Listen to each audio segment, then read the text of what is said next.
আসসালামু আলাইকুম প্রিয় বন্ধুরা, আপনারা কেমন আছেন? আজকে আপনাদের জন্য নিয়ে আসলাম প্যারা ছাড়াই প্যারা সন্দেশ। এই প্যারা সন্দেশটা নওগাঁ এবং পাবনাতে খুবই বিখ্যাত। ঘন্টার পর ঘন্টা দুধ জাল দিয়ে এই প্যারা সন্দেশটা তৈরি করতে হয়, তবে আমি খুব সহজেই তৈরি করে নেব। প্রথমে একটি প্যানে 1 কাপ পরিমাণ দুধ ও 1 কাপ পাটালি গুড় নিয়ে ভালোভাবে মিশিয়ে ঢেকে রাখবো। গুড়ের সাথে দুধটা ভালোভাবে মিশে গেলে এবার জাল দিব। জাল দেওয়ার সময় 1 চামচ পরিমাণ এলাচের গুঁড়া ও 1 চামচ পরিমাণ ঘি দিয়ে দিব। এবার 1 কাপ বা 250 গ্রামের মতো গুঁড়া দুধ দিয়ে দিলাম। এবার ভালোভাবে মিশিয়ে নিব।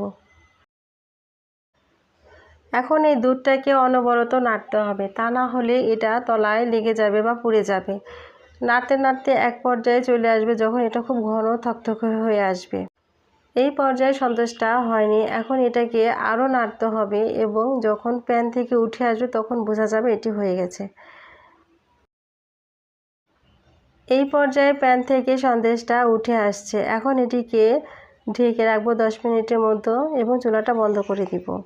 10 মিনিট পরে চলে আসলাম, হাতে ঘি মেখে সন্দেশটা তৈরি করে নিব।